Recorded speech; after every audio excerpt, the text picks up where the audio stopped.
শুক্রবার রৈস্যাবাড়ি বাজারে 24 নং রাইমাবেলি কেন্দ্রে বিজেপি প্রার্থী সমীর রঞ্জন ত্রিপুরা জোরদার প্রচার অভিযান চালান।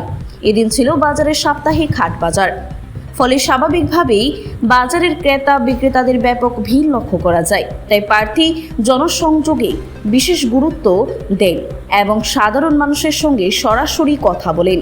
স্থানীয় বাসিন্দা হওয়ায় সমীর রঞ্জন ত্রিপুরার প্রতি মানুষের মধ্যে আলাদা আগ্রহ এবং উচ্ছ্বাস দেখা যায়। বাজার এলাকায় তার উপস্থিতিতে সমর্থকদের মধ্যে উৎসবমুখর পরিবেশ সৃষ্টি হয়। বিভিন্ন শ্রেণীর পেশার মানুষ তাকে শুভেচ্ছা এবং সমর্থন জানান। মানুষের এই ভালোবাসা ও সাড়া পেয়ে প্রার্থী অত্যন্ত আনন্দিত এবং আশাবাদী হয়ে ওঠেন। পরে অনুষ্ঠিত বাজার সভায় তিনি রৈস্যাবাড়ি এলাকার সার্বিক উন্নয়নের প্রতিশ্রুতি দিয়ে বলেন, উন্নয়নের ধারাকে এগিয়ে নিয়ে যেতে সকলের সহযোগিতা প্রয়োজন। তিনি উপস্থিত জনতার কাছে পদ্মচিহ্নে ভোট দিয়ে তাকে বিপুল ভোটে জয়ী করার আহ্বান জানান। চারু ভারতী শিক্ষা সদনে 2026-27 ইংরেজি শিক্ষাবর্ষের জন্য সকল শ্রেণীতে ভর্তির প্রক্রিয়া শুরু হয়েছে।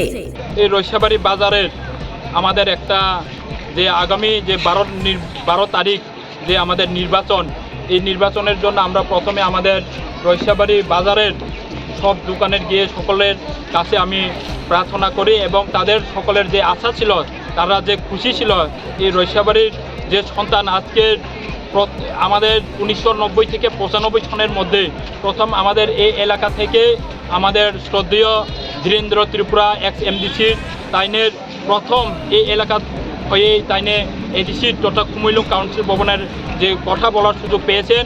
তাই আজকের প্রায় 32 বছরের পরে এই এলাকা থেকে আরও একবার ভারতীয় জনতা পার্টির হয়ে আমাদের কাউন্সিল ভবনে কথা বলার যে সুযোগ, এই সুযোগটাকে যাতে আমাদের রৈস্যাবাড়ির বাসীর সকল যে জাতি জনজাতি, আমার মা বাবা সকল আত্মীয় স্বজন, তারা সবাই আমাকে এই আগামী যে 12 তারিখ নির্বাচনের সময় পদ্মফুল চিহ্নে ভোট দিয়ে জয়যুক্ত করার জন্য আমি সকলের কাছে আশীর্বাদ নিয়েছি।